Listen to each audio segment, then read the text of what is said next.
कैसे हैं आप सब दोस्त? उम्मीद है सब खैरियत से होंगे। तो लेक्चर नंबर 11 जो कि है MTH 501 का मैट्रिक्स ऑपरेशन, इसको स्टार्ट करते हैं। तो इसमें और कुछ नहीं, बेसिकली मैट्रिक्स जो हमने पहले पढ़े हुए हैं, हमें फर्स्ट ईयर सेकंड ईयर में हमें पता है कि मैट्रिक्स किसे कहते हैं, बेसिकली उसके बारे में इंफॉर्मेशन है।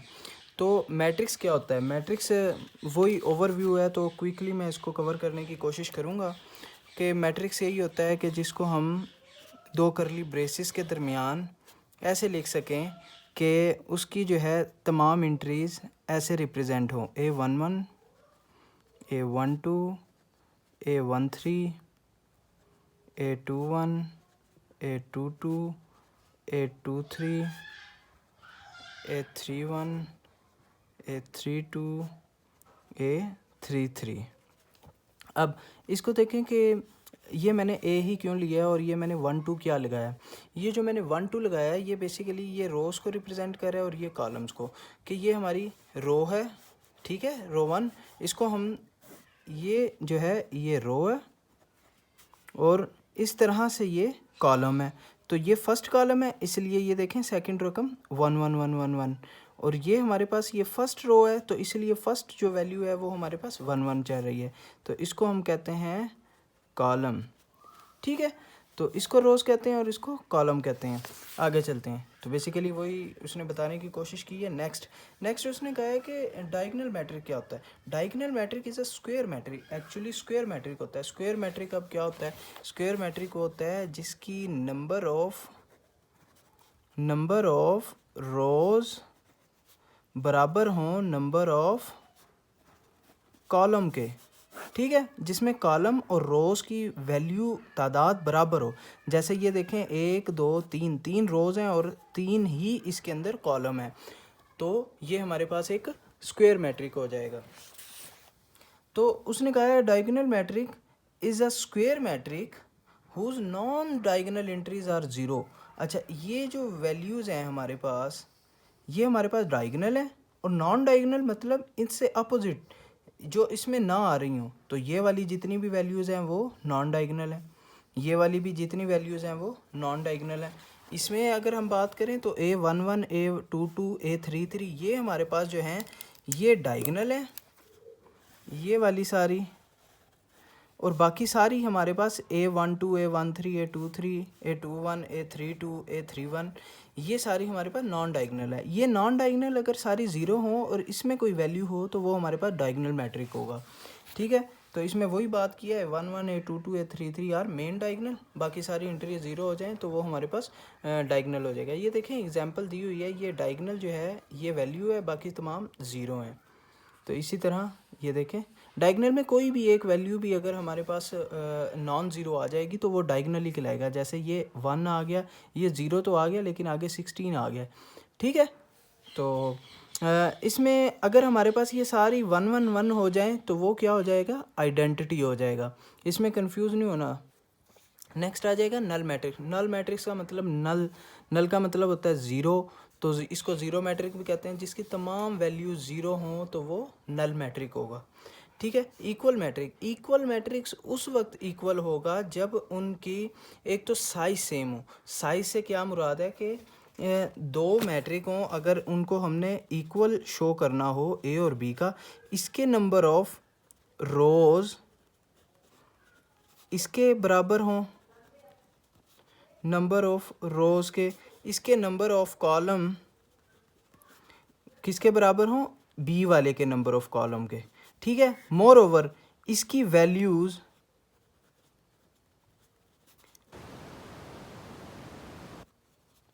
ये 3 रूल हैं बेसिकली, ठीक है, इक्वल मैट्रिक को प्रूव करने के लिए। कैसे?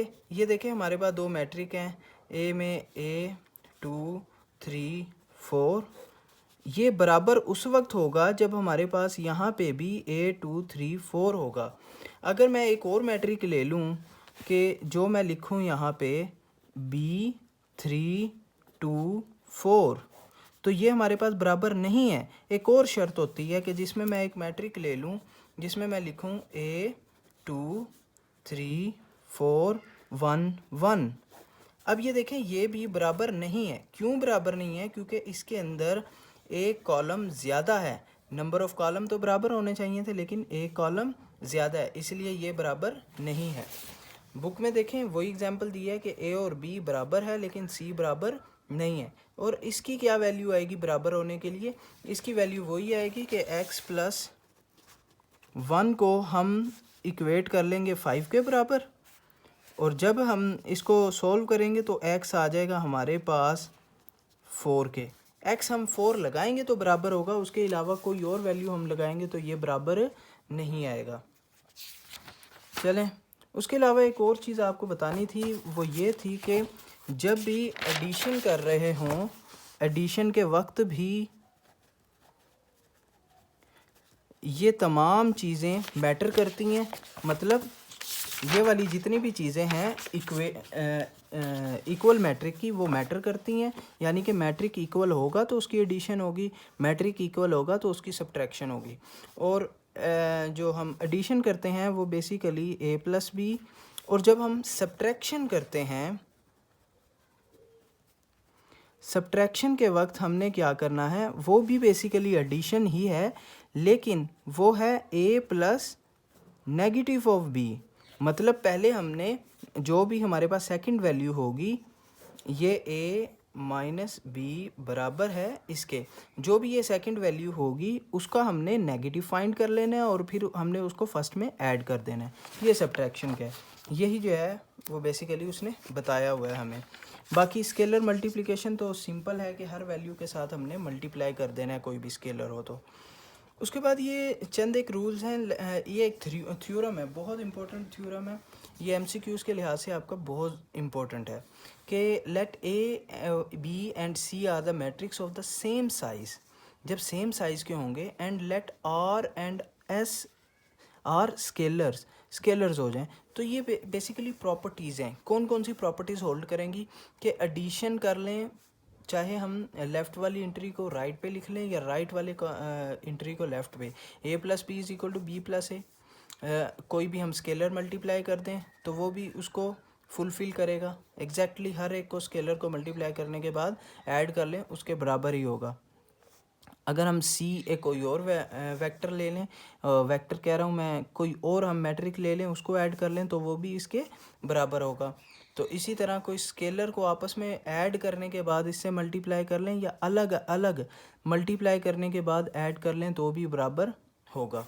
ठीक है, ये चंद एक हैं रिमेंबर रखने के लिए, आपको याद होनी चाहिए, याद इजी हैं। एडिशन में ये सब फॉलो करते हैं, लेकिन सब्ट्रैक्शन में a multiply by B does not equal to b multiply by a। ठीक है, ये बस याद रखिएगा। बाकी मैट्रिक मल्टीप्लिकेशन अब आ गई है। मल्टीप्लिकेशन करते हुए आपको एक चीज़ याद रखनी होगी कि जब भी दो मैट्रिक्स की मल्टीप्लाई हम करें तो एक तो फर्स्ट जो मैट्रिक होगा हमारे पास, उसकी NOC बराबर होनी चाहिए सेकंड वाले के NOR के।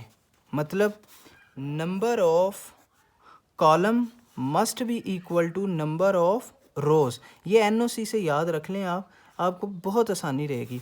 फॉर एग्ज़ाम्पल ये हमारे पास एक मैट्रिक है ABCD। ठीक है, अब ये हमारे पास एक और मैट्रिक है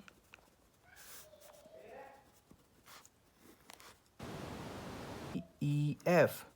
ठीक है, तो इन दोनों की आपस में मल्टीप्लिकेशन उस वक्त होगी जब इसकी नंबर ऑफ़ कॉलम, यानी कि इसके अंदर 2 कॉलम हैं, ठीक है, और इसके अंदर 2 रोज़ हैं, तो ये मल्टीप्लाई हो जाएंगे इजीली। अगर ये बराबर ना होते तो फिर इनकी मल्टीप्लिकेशन नहीं होनी थी। एक और रूल है, वो ये है कि इसका आपने देखना है कि ये 2 क्रॉस 2 के बराबर है, और ये हमारे पास किसके बराबर है, 2 क्रॉस 2 के बराबर है। तो ये इनर वाली वैल्यू जो है हमारे पास, इस इनर वाली वैल्यू के जब बराबर होगी तो वो मल्टीप्लाई हो सकेगी। Multiplication possible. ठीक है, और वो पूछ सकता है कि एक हमारे पास, मैं एग्जांपल के साथ चलूँगा। एग्जांपल उसने दी है कि एक वेक्टर उसने कहा है कि कोई भी हमारे पास 3 क्रॉस 2 का एक मैट्रिक है, और एक मैट्रिक है हमारे पास 2x5 का, ठीक है। एक हमारे पास मैट्रिक है वो 3x2 का है और एक मैट्रिक है हमारे पास 2x5 का। वो कहता है कि क्या इनकी मल्टीप्लिकेशन पॉसिबल है? तो जी हाँ पॉसिबल है। कैसे पॉसिबल है? ये देखें, ये इनकी इनर जो वैल्यू हैं, ये इनर वैल्यू हैं, ये सेम है, ठीक है। अब वो कहता है कि जो फाइनल हमारे पास मैट्रिक बनेगा मल्टीप्लाई करने के बाद, उसकी हमारे पास बेसिकली उसका ऑर्डर क्या होगा। ये बेसिकली ऑर्डर है ना, उसका ऑर्डर क्या होगा? तो उसका ऑर्डर बेसिकली बराबर होगा ये फर्स्ट वाला और ये इसका लास्ट वाला, मीन टू से 3x5। ये उसका ऑर्डर होगा। कोई भी इस किस्म इस ऑर्डर का मैट्रिक को इस ऑर्डर के मैट्रिक के साथ जब भी हम मल्टीप्लाई करें तो उसका ऑर्डर इसके बराबर होगा। अब एक और एग्जांपल ले लेते हैं। वो कहता है कि एक मैट्रिक है ए 5x6 का और एक और मैट्रिक है हमारे पास बी जो कि है 3x2 का। क्या इनकी मल्टीप्लिकेशन पॉसिबल है? जी नहीं, मल्टीप्लिकेशन नहीं हो सकती, क्योंकि ये 6 डज नॉट इक्वल टू 3। आप ऐसे भी लिख सकते हैं कि matrix inner inner inner side of matrices are not same. ये इनर साइड कहलाती है बेसिकली, ठीक है। Inner side of matrices are not same, ये आप लिख सकते हो। अगर यहाँ पे वो कह देता 5x6 और ये 6x2 का कह देता वो मैट्रिक है, तो फिर इनकी जो है वो पॉसिबल हो सकती थी। वो कैसे हो सकती थी? क्योंकि इनर साइड इनकी सेम है, 5x6 into 6x2, inner side इनकी सेम है और इनका जो फाइनल ऑर्डर होगा वो होगा 5 इंटू 2 के बराबर। ये आउटर कहते हैं, ये आउटर साइड और ये इनर साइड, ठीक है। तो आउटर साइड 5x2, तो इनका ऑर्डर ये होगा फाइनल रिजल्ट का। ये मैं आपको इसलिए ज़्यादा एम्फसाइज कर रहा हूँ कि पेपर में यही आएगा इस चैप्टर में से। ये जो हमारा लेक्चर नंबर 11 है इसमें से यही शॉर्ट क्वेश्चन आएंगे। वो ऐसे ही कहेगा कि क्या इनकी पॉसिबिलिटी है और दूसरा ये कहेगा कि इसका फाइनल ऑर्डर क्या होगा, ठीक है। तो ये देखें, ये सारा इसी तरह ही ब्रीफ किया गया है। इनर इनसाइड और आउटसाइड, या इनर या आउटर आप कह सकते हैं, ठीक है। तो ये हमारे पास फाइनल जो ऑर्डर होगा वो ये आउटसाइड वाला m इंटू एन, m×n, ठीक है। बाकी अब एक मल्टीप्लिकेशन करके देख लेते हैं। उसने एक हमारे पास दिया है a इज़ इक्वल टू 2 3 1 -5 और b उसने हमें दिया है 4 3 6 1 -2 3। ये उसने हमें एक दो वेक्टर्स दिए हैं, मैट्रिसेस दिए हैं। इन मैट्रिसेस को सॉल्व करना है। उन्होंने कहा कि ए बी फाइंड करें। ए बी जब फाइंड करना है तो हमने सबसे पहले क्या देखना है? Number of column. इसके नंबर ऑफ़ कॉलम 2 हैं और नंबर ऑफ़ रोज़ इसकी कितनी है? 2, यानी कि हो सकता है। क्या बी ए निकल सकता है? क्या बी ए पॉसिबल है? तो बी ए क्या होगा? इसके नंबर ऑफ़ कॉलम 1 2 3 और इसके number of rows 1 2, does not, B A does not exist, ठीक है। तो नेक्स्ट इसको सॉल्व करने के लिए उसने वो सिंपल सा वही बताया कि आपने एल वाला फार्मूला लाजमी याद रखना है। कौन सा फार्मूला? एल वाला, मल्टीप्लिकेशन करते हुए। एल से क्या मुराद है, या फिर आप 7 कह लें इसको, 7 वाला फार्मूला। ये क्या फार्मूला है कि जब भी हमें मल्टीप्लाई का कहा जाए तो हमने इस साइड्स को इस साइड्स के साथ मल्टीप्लाई करना है, फिर इस साइड्स को इस साइड को इन सब के साथ बारी बारी मल्टीप्लाई करना है और फिर इस साइड्स को बारी बारी इन सब साइड्स के साथ मल्टीप्लाई कर लेना है, ठीक है। ये 7 वाला फार्मूला हमेशा याद रखना है। मल्टीप्लिकेशन तो आपको आती ही होगी, बुक में भी दी हुई है, वही सिंपल ही है कि 1 को मल्टीप्लाई बाय 4 किया है। अच्छा, ये ही मल्टीप्लाई किया हुआ है, इसी को देख लेते हैं। ये देखें 2 3 1 5। अब इसको हमने लिया सबसे पहले, ठीक है। इसको मल्टीप्लाई कर लिया हमने इसके साथ, तो ये देखें 2 3 4 1 के साथ जब हमने मल्टीप्लाई किया तो हमारे पास आंसर क्या आया 11। कैसे आया कि 2 इंटू 4 प्लस 3 इंटू 1, 4 2 ज़ार 8 प्लस 3 इज इक्वल टू 11। आ गया 11। अब 1 इंटू 4 1 क्रॉस 4 प्लस अब -1 इंटू 1 करेंगे, -5 इंटू 1 करेंगे तो ये -5 आ जाएगा। -5 प्लस 4 करेंगे तो हमारे पास -1 आ जाएगा। ठीक है, तो इस तरह से ये मल्टीप्लिकेशन की हुई है। अब ये डिफरेंट मेथड होते हैं। अब ये एक इन्होंने बुक ने जो है ना एग्जांपल दी हुई है, इस मेथड से अगला मेथड आएगा जिसमें वो सिंपल एक एक वैल्यू को लेकर करेगा। बहरहाल आपको जो इजी लगे आप वो मेथड कर सकते हो। ये मेथड यही है कि पूरे को उठाया, पहली आपने कॉलम उठा लिया, फिर पूरे को उठाया, फिर सेकंड कॉलम उठा लिया, फिर पूरे को उठाया, फिर थर्ड कॉलम उठा लिया। तो इस तरह से करके फाइनल सॉल्यूशन आ गया हमारे पास। अच्छा, आगे जो चीज़ है इसमें समझने वाले, ये देखें, ये वही सवाल जो मैंने आपको समझा दिए हैं कि इसका फाइनल साइज़ क्या होगा। If A matrix is 3 cross 5 and B matrix is 5 cross 2, यानी दोनों सेम है 5 और 5, तो ये मल्टीप्लिकेशन पॉसिबल है। इसका फाइनल जो रिज़ल्ट बनेगा वो बनेगा 3 क्रॉस 2 का। ये उसने कहा है कि the product A B is defined as 3 cross 2 matrix. ठीक है, 3 क्रॉस 2 इस तरह से वो सोल्व किया। बी ए पॉसिबल नहीं है क्योंकि ये हमारे पास इक्वल नहीं है।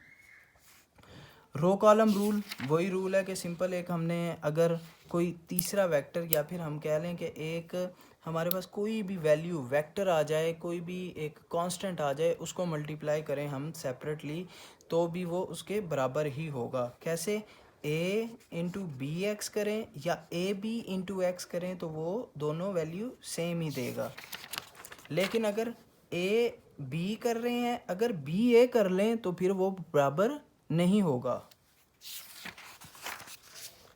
अच्छा, ये जो मैंने हाईलाइट किए हुए हैं ये MCQs के लिहाज से आपके लिए बहुत ज़रूरी हैं, बहुत इम्पोर्टेंट है।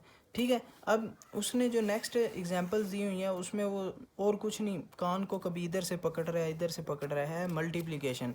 अब वो कह रहा है कि अगर एक एक वैल्यू निकालनी हो तो कैसे निकालेंगे। वैल्यू अगर ये वाली निकालनी है तो हमें पता है इसको थर्ड के साथ मल्टीप्लाई कर देंगे तो ये वैल्यू आ जाएगी। अगर ये निकालनी है तो सेकंड वाले को ले लेंगे और लास्ट वाले के साथ मल्टीप्लाई कर लेंगे तो ये आ जाएगी। ठीक है, तो और कुछ नहीं, उसने बस कान को बार बार पकड़ रहा है आपको समझाने के लिए। एक एक एंट्री की वैल्यू निकालनी हो तो ये भी एक मेथड है, इसके ज़रिए भी किया है। कैसे? और कोई मेथड नहीं है। ये देखें 1 1 कैसे निकाली है, 1 2, ये 1 इंटू 4, 2 इंटू 0, 4 इंटू 2, ये देखें